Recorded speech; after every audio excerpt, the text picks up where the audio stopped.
ಈಗ ಹೈಕೋರ್ಟ್ ನಮ್ಗೇನು ಕೇಳಿದೆ, ನಮ್ಮನ್ನ ಎಕ್ಸ್ಪ್ಲನೇಷನ್ ಕೇಳಿದೆ. ಕುಮಾರಣ್ಣ, ಚಾಟಿ ಬೀಸೋದಲ್ಲ ಅದು. ನೋಟಿಸ್ ಕೊಟ್ಟು, ನೋಡಪ್ಪ ಇಂಥವ್ರು ನಿಮ್ಮ ಬಗ್ಗೆ ಆರೋಪ ಮಾಡ್ತಿದ್ದಾರೆ, ನೀನು ಎಕ್ಸ್ಪ್ಲನೇಷನ್ ಕೊಡು. ಈಗ ನಾನು ಹೈಕೋರ್ಟ್ಗೆ ರಿಟರ್ನ್ ಸಬ್ಮಿಷನ್ ನಾಳೆ ಕೊಡ್ತೀನಿ, ಇನ್ನು 15 ದಿನದಲ್ಲಿ ಕೇಸ್ ಗೆಲ್ತೀನಿ, ನನ್ನ ಜಾಗ ನನಗೆ ರಿಜಿಸ್ಟ್ರೇಷನ್ ಮಾಡಿಸ್ಕೊತೀನಿ. ಈಗ ನಾನು ಕುಮಾರಣ್ಣನಿಗೆ ಕೇಳೋ ಪ್ರಶ್ನೆ ಇಷ್ಟೇ. ಈಗ ನೀವು ಬೆಳಗ್ಗೆ ಟ್ವೀಟ್ ಮಾಡಿದ ತಕ್ಷಣ ನಾನು 12:30 ಪ್ರೆಸ್ ಮೀಟ್ ಮಾಡಿ, ನೋಡಿ ಡಾಕ್ಯುಮೆಂಟ್ಸ್ನ ಎಲ್ಲ ಜೆರಾಕ್ಸ್ ಹಾಕಿ ನಮ್ಮ ಪತ್ರಕರ್ತರಿಗೆ ಕೊಡ್ತೀನಿ, ಅದರಲ್ಲಿ ಏನಾದರೂ ಇರ್ರೆಗ್ಯುಲಾರಿಟಿ ಇದ್ದರೆ ಇವತ್ತೇ ಪತ್ರಕರ್ತರು ನನ್ನನ್ನು ಎಕ್ಸ್ಪೋಸ್ ಮಾಡ್ಬೋದು. ನಾನು ಕಾನೂನು ಬಾಹಿರವಾಗಿ ಏನಾದರೂ ಅದರಲ್ಲಿ ಅಲಾಟ್ಮೆಂಟ್ ಆಗಿದ್ರೆ, CA ಸೈಟ್ ತಗೊಳಕ್ಕೆ ನನ್ನ ವಿದ್ಯಾಸಂಸ್ಥೆ ಇದೆ, ನನ್ನ ಎಲಿಜಿಬಿಲಿಟಿ ಇದೆ, ಕೂಡಾದವರು ಪುಕ್ಸಟ್ಟೆ 1 ಎಕರೆಗೆ 5 ಕೋಟಿ ಸ್ವಾಮಿ ನಾನು ಪೇ ಮಾಡಿರೋದು ಅರ್ಬನ್ ಅಥಾರಿಟಿಗೆ. ಅದು ಲೀಸ್ಗೆ, ಪರ್ಚೇಸ್ಗೆ ಆದರೆ 15 ಕೋಟಿ ಕಟ್ಟಬೇಕು. 30 ವರ್ಷ ಲೀಸ್ಗೆ 1 ಎಕರೆಗೆ ನಾನು ಲೀಗಲಿ 5 ಕೋಟಿ ಕಟ್ಟಿದ್ರೆ ಇದೇನು ಕುಮಾರಣ್ಣ ತಾವು ಇಂಥ ಅಲಿಗೇಷನ್ ಮಾಡ್ತೀರಾ? ನನಗೆ ಕುಮಾರಣ್ಣ, ನೀವೆಂಗೂ ನಿಮ್ಮವ್ರನ್ನ ಸಹಿಸಲ್ಲ ಅಂತ ನನಗೆ ಗೊತ್ತಿತ್ತು. ನೀವು DK ಶಿವಕುಮಾರ್ ಅವರು ಮುಖ್ಯಮಂತ್ರಿ ಆದರೂ ಒಕ್ಕಲಿಗರನ್ನ ಸಹಿಸಲಿಲ್ಲ, ಸಿ ಬೈರೇಗೌಡರನ್ನ ಸಹಿಸಲಿಲ್ಲ, BL ಶಂಕರ್ ಅವ್ರನ್ನ ಸಹಿಸಲಿಲ್ಲ, ಚೆಲುವರಾಯ ಸ್ವಾಮಿನ ತುಳಿದ್ರಿ, ಬಾಲಕೃಷ್ಣ ಅಣ್ಣನ ತುಳಿದ್ರಿ, ಈಗ DK ಸಾಹೇಬ್ರನ್ನ ತುಳಿಯೋ ಪ್ರಯತ್ನ ಪಡ್ತಿದ್ದೀರಾ. ನೀವೆಂಗೂ ನಿಮ್ಮ ಒಕ್ಕಲಿಗರನ್ನ ನೀವು ಬೆಳೆಸಲ್ಲ.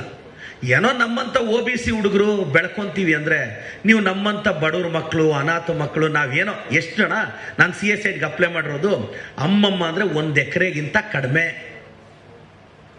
ಒಂದೇ 40-42 ಸಾವಿರ ಸ್ಕ್ವೇರ್ ಫೀಟ್, ಇನ್ನೂ ಕಡಿಮೆ ಬರುತ್ತೆ. ಚಿಕ್ಕಬಳ್ಳಾಪುರದಲ್ಲಿ ಅದಕ್ಕೆ ನಾನು ಆಲ್ರೆಡಿ 25 ಲಕ್ಷ ಫಸ್ಟ್ ಇನ್ಸ್ಟಾಲ್ಮೆಂಟ್ ಕಟ್ಟಿದ್ದೀನಿ, ಕಾನೂನು ರೀತಿ ಇದೆ. ಹೈಕೋರ್ಟಲ್ಲಿ 15 ದಿನದಲ್ಲಿ ನಾನು ಇದು ಕೇಸ್ ಗೆಲ್ತೀನಿ. ಅವ್ರು ನನ್ನನ್ನು ಎಕ್ಸ್ಪ್ಲನೇಷನ್ ಕೇಳಿದ್ದಾರೆ, ಚಾಟಿ ಬೀಸಿಲ್ಲ. ಕುಮಾರಣ್ಣ, ನೀವು ಮಾತ್ರ 100 ಎಕರೆ ಮಾಡ್ಬೋದು, ನಾವೊಂದು ವಿದ್ಯಾಸಂಸ್ಥೆಗೆ ಒಂದು CA ಸೈಟ್ ಮಾಡ್ಕೋಬಾರ್ದು. ನೀವು ನಿಮ್ಮ ಶ್ರೀಮತಿಯವರ ಹೆಸರು 32 ಎಕರೆ ಬಿಡದಿಯಲ್ಲಿ ತಗೋಬಹುದು. ಕುಮಾರಣ್ಣ, ನೀವು ಮುಖ್ಯಮಂತ್ರಿಗಳಾಗಿದ್ದಾಗ ನಾನು ನಿಮ್ಮನ್ನು ಗಮನಿಸ್ತಿದ್ದೆ. ನೀವು CM ಆಗಿದ್ದಾಗ ನೀವು 62 ವಾಚ್ ಕಟ್ಟಿದ್ದೀರಾ. ನಾನು ಕ್ಯಾಲ್ಕುಲೇಟ್ ಮಾಡಿದ್ದೀನಿ, ನಿಮ್ಮ ಕೈಯಲ್ಲಿ ನಾನು 62 ವಾಚ್ ನಾನು ತುಂಬ ಸೂಕ್ಷ್ಮವಾಗಿ ಗಮನಿಸಿದ್ದೀನಿ. ನಿಮ್ಮ 62 ವಾಚಲ್ಲಿ ಸ್ಟಾರ್ಟಿಂಗ್ ಪ್ರೈಸು 10 ಲಕ್ಷ. ಆ 62 ವಾಚಲ್ಲಿ 75 ಲಕ್ಷದ ವಾಚ್ ನೀವು ಕಟ್ಟಿದ್ರಿ. ಇವಾಗ ನಿಮ್ಮ ವಾಚ್ ಕಲೆಕ್ಷನ್ ನನಗೆ ಗೊತ್ತಿರೋ ಪ್ರಕಾರ 85 ಆಗಿದೆ. ನೀವು ಕೈಯಲ್ಲಿ ಕಟ್ಟೋ ವಾಚು 85 ವಾಚು, ಅದರ ಕಾಸ್ಟೇ ಹತ್ತತ್ರ 15-20 ಕೋಟಿ ಆಗುತ್ತೆ ಕುಮಾರಣ್ಣ. ಪಾಪ ನಮ್ಮ ಬಿಡದಿ ರೈತರೆಲ್ಲ ನೀವೇನೋ ಪಂಚೆ ವೈಟ್ ಆ್ಯಂಡ್ ವೈಟ್ ಕಟ್ಕೊಂಡು ರೈತರ ಮಕ್ಕಳು ಅಂದ್ಕೊಂಡಿದ್ದಾರೆ. ನಾನು ರೈತರಿಗೆ ಹೇಳ್ತಾ ಇದ್ದೀನಿ, ಕುಮಾರಣ್ಣನ ಪಂಚೆ ಒಂದೇ ಸಿಂಪಲ್ಲು, ಇನ್ನೆಲ್ಲ ಕಾಸ್ಟ್ಲಿ. ಅವ್ರ ಜಮೀನ್ ಕಾಸ್ಟ್ಲಿ, ಫಾರ್ಮ್ ಹೌಸ್ ಕಾಸ್ಟ್ಲಿ, ಅವ್ರ ವಾಚ್ ಕಾಸ್ಟ್ಲಿ, ಅವ್ರು ಓಡಾಡೋ ಕಾರ್ ಕಾಸ್ಟ್ಲಿ, ಅವ್ರ ಮನೆ ಕಾಸ್ಟ್ಲಿ, ಎಲ್ಲ ಕಾಸ್ಟ್ಲಿ. ಕುಮಾರಣ್ಣ, ಈಗ ನೀವು ಟ್ವೀಟ್ ಮಾಡಿ ಅಲಿಗೇಷನ್ ಮಾಡಿದ್ರಲ್ಲ, ನನಗೇನಾದರೂ ಅಭದ್ರತೆ ಭಯ ಇದ್ದಿದ್ರೆ ನಾನು ಡಾಕ್ಯುಮೆಂಟ್ನ ಮೀಡಿಯಾದವ್ರು ಕೊಟ್ಟಿದ್ದೀನಿ. ಈಗ ಇದನ್ನ ಅವ್ರಿಗೂ ಅಫಿಷಿಯಲ್ಸ್ ಟಚ್ ಇರ್ತಾರೆ, ದಯವಿಟ್ಟು ಅದನ್ನು ತನಿಖೆ ಮಾಡಿಸ್ಲಿ. ಈಗ ಹೈಕೋರ್ಟ್ ಕೊಟ್ಟರು ನೋಟಿಸ್ಗೆ ನಾನು ರೀಪ್ಲೈ ಕೊಡ್ತೀನಿ. ಅದಿನ್ನೂ ಪ್ರಾಪರ್ಟಿ ನಾನು ರಿಜಿಸ್ಟರ್ ಮಾಡ್ಕೊಂಡಿಲ್ಲ. ಹೈಕೋರ್ಟ್ ಹೇಳಿರೋದು ಸ್ಟೇಟಸ್, ನಾನೆಲ್ಲೋ ರಿಜಿಸ್ಟರ್ ಮಾಡ್ಕೊಂಡು ಒಂದು ಕಾಲೇಜ್ ಕಟ್ಟಿಬಿಡ್ತೀನಿ, 4 ಕಾಸು ಸಂಪಾದಿಸ್ಕೊಂಡ್ಬಿಡ್ತೀನಿ, ಒಬ್ಬ OBC ಹುಡುಗ ಬಂದ್ಬಿಟ್ರೆ ಕಷ್ಟ ಆಗುತ್ತೆ ಅನ್ನೋದು ಕುಮಾರಣ್ಣನ ಬಾಧೆ. ಬಿಡ್ ಕುಮಾರಣ್ಣ, ನಮ್ಮ ಮನೆ ಬರಹ, ನಾವು ಶೋಷಿತರು, ನಾವು OBCಗಳು, ನಮ್ಮನ್ನು ಯಾವತ್ತೂ ತುಳಿಯೋದೆ, ನಾವು ತುಳಿಸ್ಕೊಳ್ಳೋದಕ್ಕೆ ಅರ್ಹರು ನಾನು ಅನ್ಕೊಂತೀನಿ. ನಿಮ್ಮ ಸಮುದಾಯದ ಒಕ್ಕಲಿಗರು ಬೆಳೀತಿದ್ರೆ ಯಾಕೆ ಕುಮಾರಣ್ಣ ತುಳಿತಾ ಇದೆಯಾ? ಪ್ರಧಾನಿ ಮಗ ಮುಖ್ಯಮಂತ್ರಿ ಆಗ್ಬೋದು, ಪ್ರಧಾನಿ ಮಗ PWD ಮಿನಿಸ್ಟರ್ ಆಗ್ಬೋದು, ಪ್ರಧಾನಿ ಮೊಮ್ಮಗ MP ಆಗ್ಬೋದು, ಬೇರೆಯವ್ರ ಮಕ್ಕಳು ಕನಕಪುರದ ರೈತನ ಮಗ ಈ ಸ್ಟೇಟ್ಗೆ CM ಆಗಬಾರ್ದು. ಇದ್ಯಾವ ನ್ಯಾಯ ಕುಮಾರಣ್ಣ? ಕುಮಾರಣ್ಣ, ನಿಮ್ಮ ಮಗನ 3 ಸಲ ನಿಲ್ಸಿದ್ರು ಗೆಲ್ಲಕ್ಕಾಗ್ಲಿಲ್ಲ. ಪ್ರಧಾನಿ ಮೊಮ್ಮಗ ಮುಖ್ಯಮಂತ್ರಿ ಮಗ ಸೋತೋದ. ಅಡ್ರೆಸ್ ಇಲ್ಲದೆ ಇರೋ ಒಬ್ಬ ಹುಡುಗ, ತಂದೆ ತಾಯಿ ಇಲ್ಲದೆ ಇರೋ ಒಬ್ಬ ಹುಡುಗ ನನ್ನ ಪಕ್ಷ ಗೆಲ್ಸ್ಕೊಂಡ್ಬಂತು. ಇದು ಕಾಂಗ್ರೆಸ್ ಪಕ್ಷದ ತಾಕತ್ತು. ನೀವೆಲ್ಲ ಏನೋ ನಮ್ಮ ಬಾಯಿ ಕಟ್ಟಾಕ್ಬೋದು ಇಂಥ ಅಲಿಗೇಷನ್ ಮಾಡಿಸಿದ್ರೆ ಅಂತ, ಇದಕ್ಕೆಲ್ಲ ಹೆದರಿ ರಾಜಕಾರಣಕ್ಕೆ ಬರ್ತೀವ ಕುಮಾರಣ್ಣ? ಕುಮಾರಣ್ಣ, ನೀವೊಂದು ಅಲಿಗೇಷನ್ ಮಾಡಿದ ತಕ್ಷಣ ಭಯ ಬೀಳಕ್ಕೆ ನಮ್ಮಪ್ಪ ಏನು ಪ್ರೈಮ್ ಮಿನಿಸ್ಟರ್ ಅಲ್ಲ ಕುಮಾರಣ್ಣ, ನಮ್ಮಪ್ಪ ಫಾರ್ಮರು, ನಾನು ರೈತನ ಮಗ. ನಿಮ್ಮ ಥರ ವೈಟ್ ಆ್ಯಂಡ್ ವೈಟ್ ಹಾಕ್ಕೊಂಡು ರೈತ ಅಂತ ಬಿಲ್ಡಪ್ ಕೊಡೋ ರೈತನ ಮಗ ಅಲ್ಲ ನಾನು. ನೀವೀಗ ನನಗಿರೋ ಮಾಹಿತಿ ಪ್ರಕಾರ ನಿಮ್ಗೊಂದು 700-800 ಎಕರೆ ಜಮೀನಿದೆ ಅಲ್ಲ ಕುಮಾರಣ್ಣ? ಅದು ಏನು ಕುಮಾರಣ್ಣ, ರಾಮನಗರದಲ್ಲಿ ಫಾರ್ಮ್ ಹೌಸಲ್ಲಿ ಬದನೆಕಾಯಿ ಮಾರಿ ತಗೊಂಡ್ರ? ಸೋರ್ಸ್ ಹೆಂಗೆ ಕುಮಾರಣ್ಣ? ಬಿಡದಿ ರೈತರಿಗೆ ಕೇಳ್ತಾ ಇದ್ದೀನಿ, ಬಿಡದಿಯಲ್ಲಿ ಅನಿತಕ್ಕದು 32 ಎಕರೆ ಜಮೀನಿದೆ. ಇದು ನಾನು ಹೇಳಿದ್ದಲ್ಲ, ನೆನ್ನೆ ಅನಿತಕ್ಕ ಅವರೇ ಹೇಳಿದ್ದು. ಬಿಡದಿಯಲ್ಲಿ 32 ಎಕರೆ ಇದೆ ಅಂತ.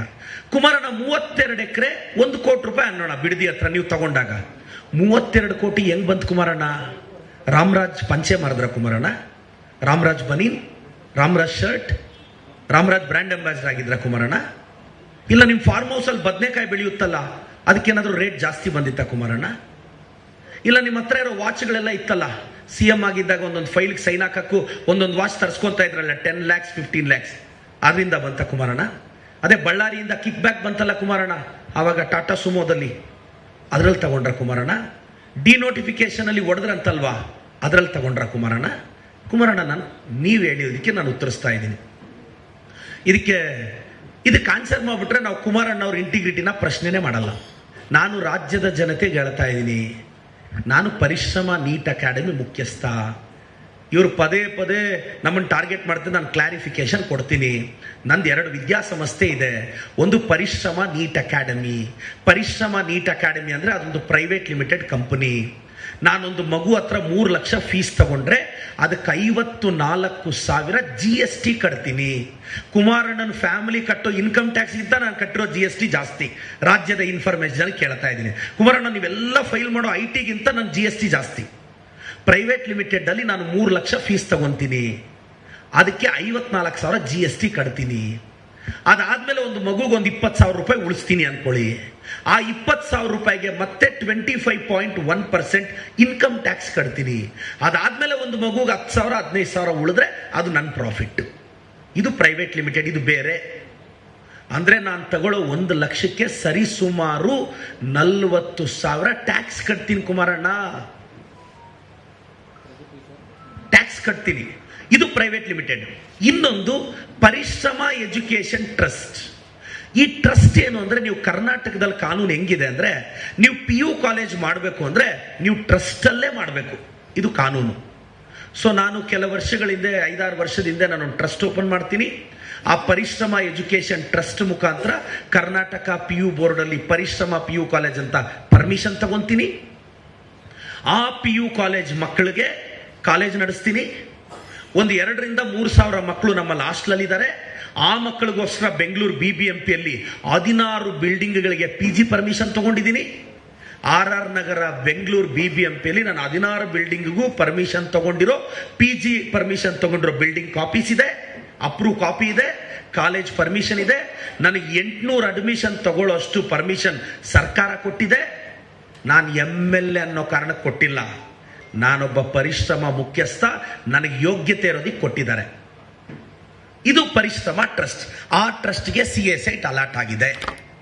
ಕುಮಾರಣ್ಣ, ನಿಮ್ಮ ತರ ಸಿಕ್ಕಿದ ಕಡೆ ಎಲ್ಲ ಕೈ ಚಾಚಿ ಎಲ್ಲದರಲ್ಲೂ 10%, 20%, 30%, 40%, ನೀವು ಬಿಜೆಪಿದು 40, ನಿಮ್ದು 45% ಎಲ್ಲ ತಗೊಂಡು ನಾವು 106 ಎಕರೆ ಜಮೀನು ಮಾಡಿಲ್ಲ. ನಾನು ಸ್ವಲ್ಪ ಬೆಳೆದಿದ್ದೀನಿ ಅಂತ ನನಗೆ ಇವಾಗ ಅನಿಸ್ತಿದೆ. ನೀವು ಬೆಳಗ್ಗೆ ಎದ್ದು ನನ್ನ ಬಗ್ಗೆ ಟ್ವೀಟ್ ಮಾಡಿರೋದು ನೋಡಿದ್ರೆ ನಿಮ್ಮ JDS ಪೇಜಲ್ಲಿ, ಅದೇನಣ್ಣ ಭೂತದ ಬಾಯಲ್ಲಿ ಭಗವದ್ಗೀತೆನ ನಾವೆಲ್ಲ ಸಿದ್ಧಗಂಗೆ ಮಠದಲ್ಲಿ ಓದಿರೋರು ಅಣ್ಣ. ಸಂಸ್ಕಾರದಿಂದ 40,000 ಸ್ಕ್ವೇರ್ ಫೀಟ್ ತಗೊಂಡಿದ್ದೀವಣ್ಣ. ಸಂಸ್ಕಾರ ಕಳ್ಕೊಂಡು ಪರಪ್ನ ಅಗ್ರಹಾರಕ್ಕೆ ಹೋಗಿಲ್ಲ ಕುಮಾರಣ್ಣ. ಅರ್ಥ ಆಯ್ತು ಅನ್ಸುತ್ತೆ. ಇವಾಗ ಫೈಟ್ ಲಾಜಿಕಲ್ ಎಂಡ್. ಏನು ನಾನು ಆವತ್ತೇ ಚಾಲೆಂಜ್ ಮಾಡಿದೆ, ನಂದೇನಾದ್ರೂ ಇಲ್ಲೀಗಲ್ ಇದ್ರೆ ಕಳಿಸ್ರಪ್ಪ ನಿಮ್ಮ IT-ನ, ಕಳಿಸ್ರಯ್ಯ, ED-ನ ಕಳಿಸ್ರಯ್ಯ. ಯಾವನ ಮೇಲೆ ನಾವು ಕಳಿಸ್ತಿರಲ್ಲ ಪಾಪ, ನಮ್ಮ ಮೇಲೆ ಕಳಿಸ್ಗುರು. IT ನಾಳೆ ಕಳಿಸು, ED-ನ ಕಳಿಸು, ನೋಡೋಣ ದಮ್ಮಿದ್ರೆ. ಲೀಗಲ್ ಆಗಿ ಟ್ಯಾಕ್ಸ್ ಕಟ್ತಿದ್ದೀನಿ ನಾನು. ಕುಮಾರಣ್ಣನ IT-ಗಿಂತ ನನ್ನ GST ಜಾಸ್ತಿ. ಕುಮಾರಣ್ಣಂದು ಇಲ್ಲೀಗಲ್ ಜಾಸ್ತಿ ಇದೆ, ಅವ್ರಿಗೆ ತುಂಬಾ ಅಕೌಂಟ್ಸ್ ಇದೆ, ಬ್ಯಾಂಕ್ ಅಕೌಂಟ್ಸ್. ನನಗೊಂದೇ ಇರೋದು.